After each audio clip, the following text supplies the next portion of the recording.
Hi, everyone. Good evening. Welcome to Graduate Power. Tonight, we're very fortunate to have with us Dr. Chitra Raghavan, the director of the Forensic Mental Health and Counseling program at John Jay, as well as one of the alums from the program, Jada Phillips.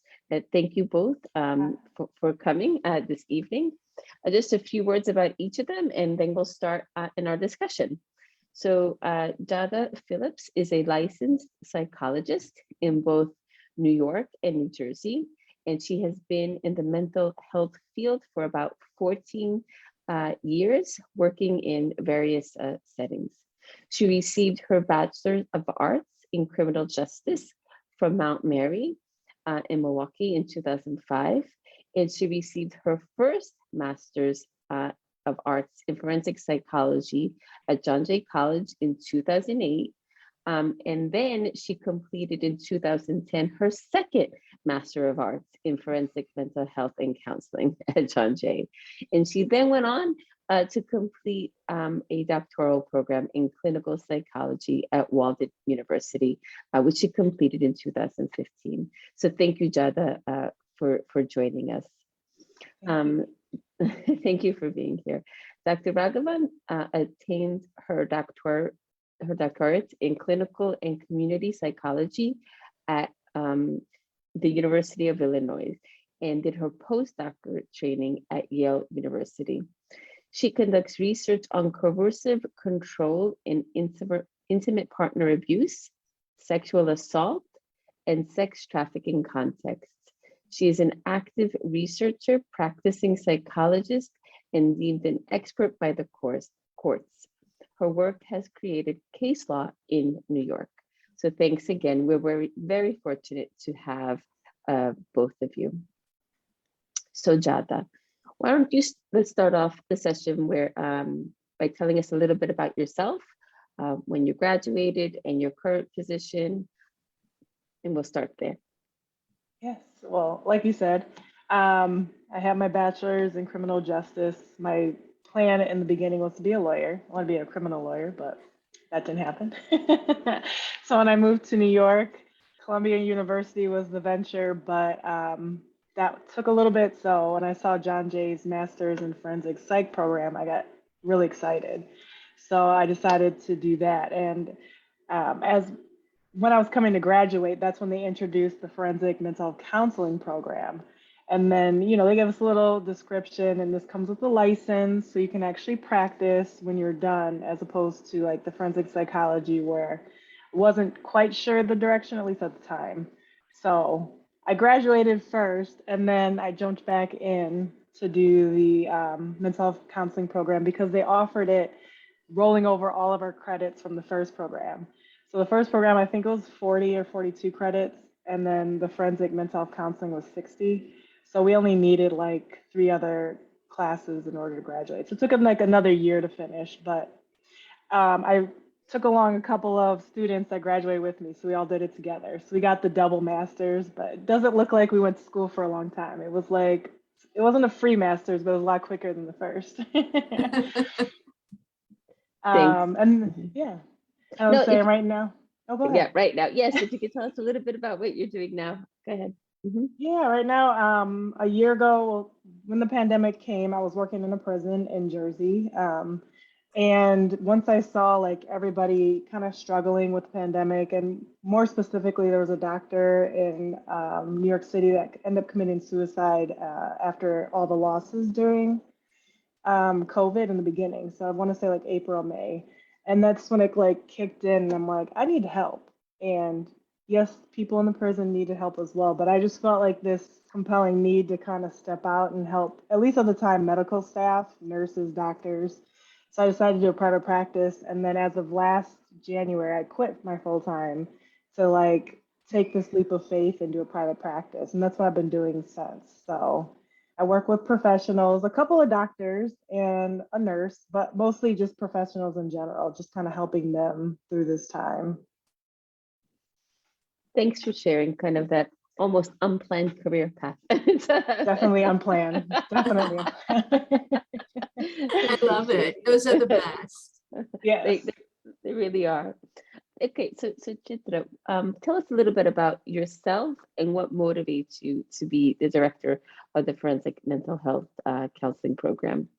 Sure. So I am a clinical psychologist and I work almost exclusively in forensic settings. And for the last 20 or so years, I've studied coercive control either in gender-based violence, so domestic violence or sex trafficking, sexual assault, more recently in cults. And there's sort of and when I came to John Jay, part of why I came to John Jay is they recruited me and the faculty who hired me wanted me to develop more victim perspectives, more gender-based, more sensitivity to gender and race and sexual orientation. And that's what I've been trying to do for the last 20 years in different ways by setting up classes. So to answer your question, finally, I always take the long country road to get to the question. I want to bring the kind of I want students to have the maximum number of skills. And I want to, bring to them the kind of sensitivity I encountered in my training, letting them work with victims, with survivors, with perpetrators, letting them understand that often victimization and perpetration are just different sides of the same situation, and giving students choice and strength, but also changing forensic psychology and mental health counseling that for a long time has been about safety of civilians or incarceration and not really focusing on the rehabilitation of offenders or the recovery of victims. And so when I lead this program, I'm very excited to make it about recovery and rehabilitation and integration, to be compassionate, to be really sort of with the social justice mission, and to educate students to educate diverse students. We're becoming very, very diverse, and diverse in every sense: gender, ethnicity, sexual orientation, and to feel that, as therapists with these different backgrounds, they have a legitimate, solid place in New York, New Jersey, Connecticut. We get our students from the tri-state area. Thanks, Chitra. That you're very fortunate to have a director that's so passionate about what they do. It's great to hear that, and I think that our students are very fortunate to have you. So, Jada, could you tell us a little bit, share some information about what stands out the most to you about when you were getting your degree? And it could be a professor or an externship, internship, a speaker, but what really stands out to you, and a little bit why? I think it's just the content of what I was learning. I was really into just the criminal justice field at the time, so it was really interesting to learn about being a witness in a courtroom, or possibly work for the FBI as a profiler. It's just the different things in that level. Initially, what interests me that stands out. I ended up doing my internship with the foster care system, so that was rough, but it was definitely rewarding. So that's what stands out most, was just the content of the different topics that we covered in forensic. Great. Just was the internship part of the required as part of your degree? Yes, it was. Okay. Depending on what track you wanted, you could do an internship and a thesis, or you can just do the internship. So I went the easier route. Not the easier route. No, internship is difficult. It's emotionally fulfilling and rich, but as you said, it was rough to work in foster care. Yes. Yeah, and I want to sort of add a little comment, which I just really love how organic and fluid Jada's experiences have been. Just something we should all remember. She came in wanting to be a lawyer, and then she's like, no, I think I want to be an expert. And then like, maybe I want to be in the FBI. Actually, I want to be a therapist. And now she's working with trauma, with vicarious trauma, which is, with other mental health professionals, which is in some way the deepest care you can give to other, right? So it's moved from sort of the storybook CSI, which is a good place to start. We all watch TV, we all want to be like people on TV, and then moved on to actually being a loving, compassionate provider. So I think this is very inspiring. This is very exciting. I would love to hear more, if you have time, on these kind of changes in you as a person. But Mhm. Perhaps not Thanks. today. No, well, thanks, no, thanks, Chitra, for highlighting that. I think that's important to know. You don't have to come in knowing exactly where you're going to end up. So I think that's really important to highlight. And maybe on that note, Chitra, maybe you could share a little bit more about information about the composition of the students. Are they full-time, part-time, and what are their goals, right? So kind of like, is data the exception, or do you see a lot more of that? Great question. And it's actually been changing over time.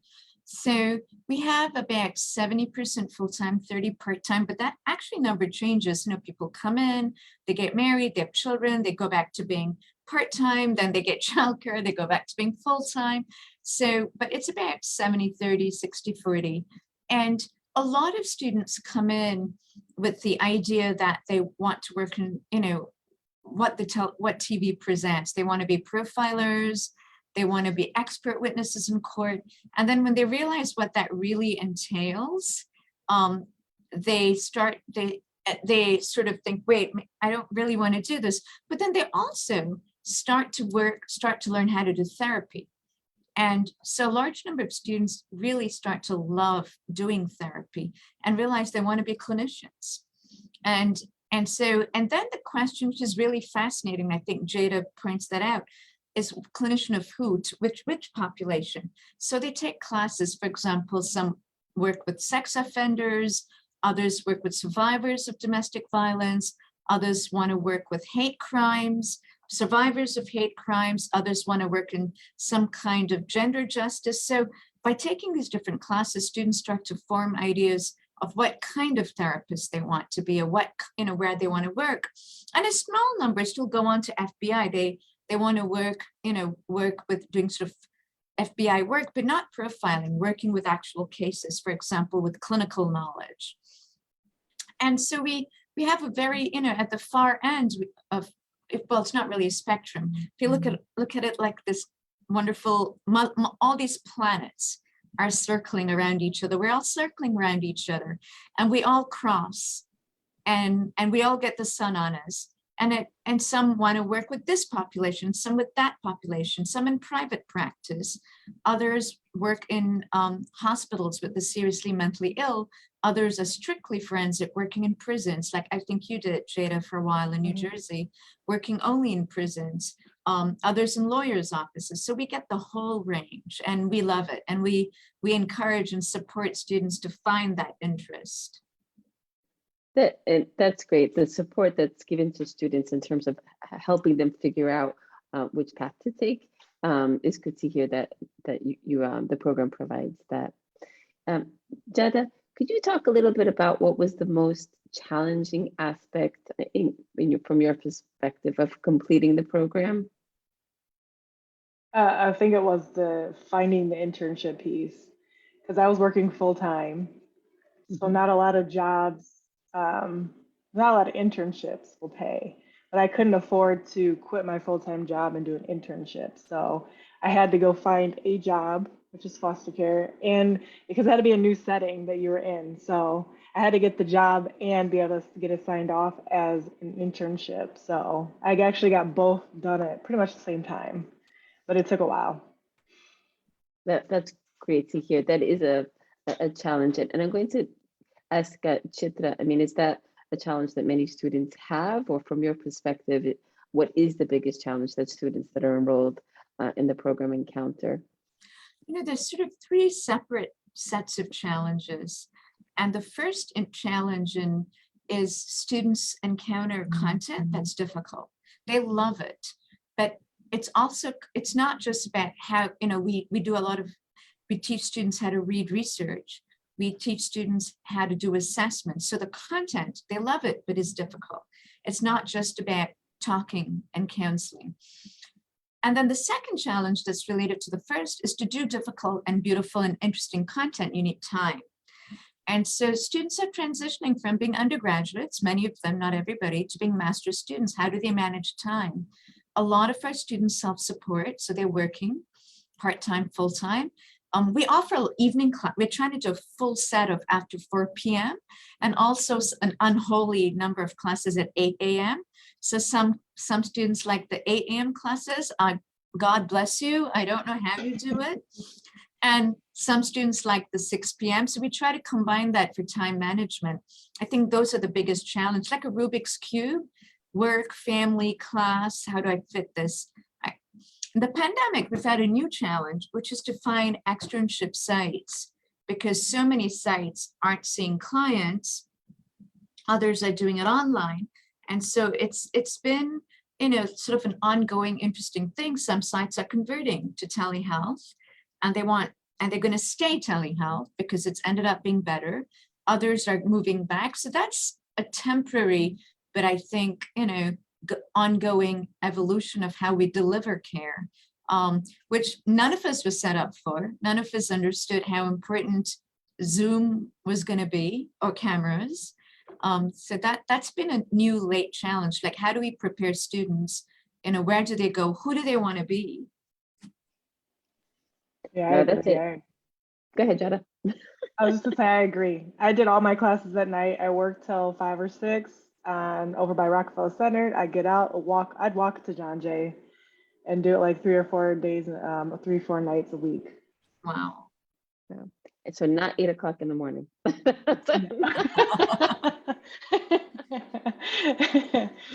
So, Jada, what do you know now that you wished you knew prior to completing the program that you think would have been beneficial for you?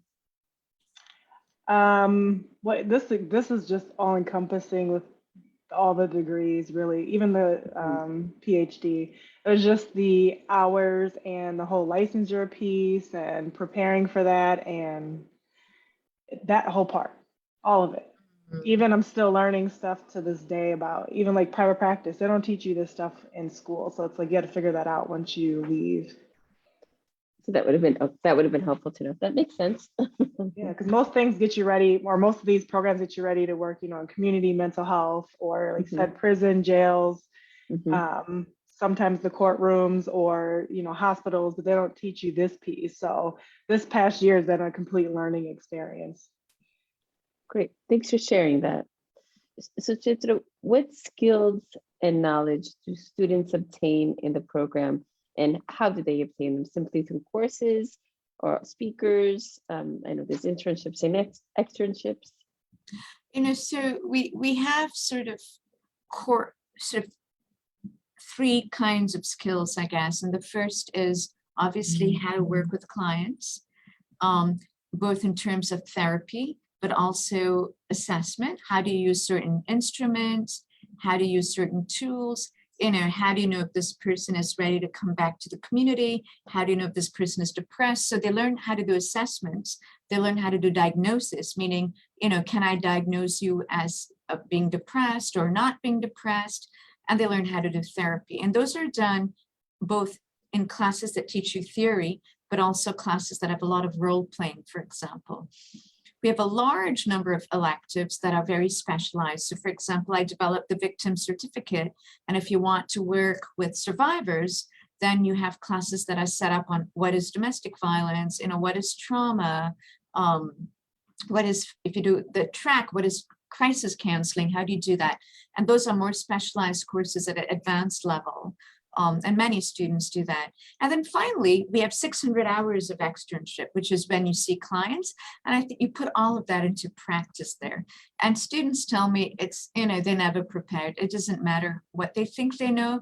The first time you really see a client, when that client is looking at you and you realize like, oh my God, I've just spent the last 18 months training on how to do this, but I don't know what to say. And that's when you really get the training. You're laughing, Jada. You probably remember those days. And so I think, it's a lot of theory, role play, and then you do 600 hours to understand with a supervisor, but to understand how to put it into practice. Right. So preparing you as much as possible for that first day by actually doing it. Right. Great. So Jada, if you were in the position, and you kind of are, to hire new graduates, right? What skills and knowledge provided by the program would you be looking for in prospective new hires? I'm sorry. That's a hard one. I'm not even sure. Because I know what it's like being a student graduating. So I guess for me, just to know they've had the specific classes, that I would ask for, what the program would like for you, what you would need to graduate, and just to make sure you had those basic skills. And I know the rest, at least as a graduate student, is all learning, because Mhm. I couldn't get hired anywhere. You don't have enough experience. And then you're like, well, I need my hours. And then you can't get your hours so you don't have enough experience. So it's like you bounce back and forth. So I'm Mhm. more understanding that it will be a big learning curve. So I guess the thing would be what they've learned. And if they could, cite back to me, how would you work with specific clients just based off what they learned? And maybe if they did an internship, how was that? What did you learn there? So Mhm. just some of the basic therapeutic skills, but mostly just how to build rapport with the client. I think that's the biggest Mhm. piece. That's important. Thank you, Jada. After all is said and done, is do you connect? Yes, that's really it. Because after that, you'll find your flow, and it just takes some time when you're new. So, Mhm. Thank you. Chitra, can you speak a little bit about where students typically or end up working after they've completed the degree? So about half our students go to what we would consider super forensic, prisons, reentry treatments, maybe mandatory substance abuse type clinics where it's either rehab or jail, or sometimes they come out of jail. Right, so they work in these kinds of settings, Rikers Island type jails, correctional centers all over the US. Many of them come here for the education and then they go. So we, our furthermost, I think, student is perhaps Alaska, but we certainly have students who moved back to Seattle, Washington, California, and so on. And then the other 50% do a range of different things. Mental hospitals for seriously mentally ill, trauma wards, private practice that's trauma focused.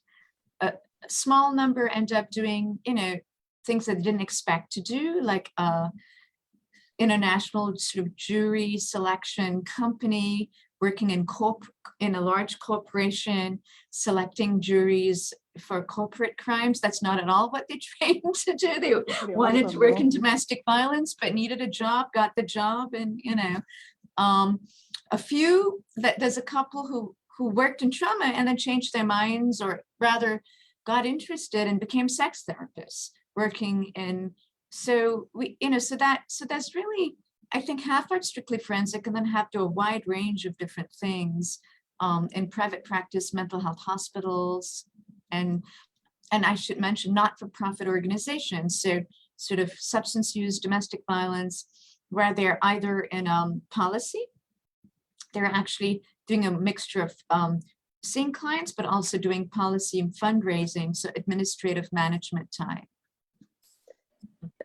Thank you, Chit. So a very broad, varied spectrum of places they end up, which is good, right? There's not one pathway, and there's also not one end point. So one last question each. So Jada, if you could give one piece of advice to a prospective student, what would it be? I think we spoke to it earlier, but just kind of take your time. Go, I don't want to say go with the flow, but you test out different things and see what works for you. You just never know the direction you're going to go.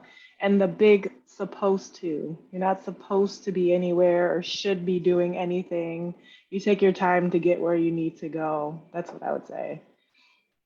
I love that, Jada, the big supposed to. That's I Yes. guess that gets to the heart of it I too. should have this and I should be doing this and I shouldn't. No, no, nobody should be. You do what you do with where you're at, and that's what counts. So, Thank you for sharing that. That's a great piece of advice, Jada. And so one last question for you, Chitra. For the students who may be considering the program, how would you answer the question, why complete a forensic mental health and counseling graduate program? Because we're the only mental health counseling program that is a forensic focus in the country, one of the only, and certainly one of the only that look at victimization perpetration. And it's because all of us who teach in it and those of us who run it, we deeply care about the future of American society. This is a program that is heavily funded by the government. And we teach in it and we work in it because we care about the health of our society, the happiness of our society, and a happy, healthy society is the cornerstone of a working democracy. So we really care about social justice. Why would you come here? You come here because you're passionate about growth. You care about the criminal justice system and how it affects, sometimes helps, sometimes hurts the people who encounter it, and you want to be part of the solution. Thank you so much, Chitra. Thank you so much to both of you for joining us this evening. I certainly learned more about the program from the perspective of our wonderful alum, Jada, and our fabulous director, Dr. Raghavan. Thank you so much. We'll see you next time, and have a great evening. Thank you. Bye-bye. Bye.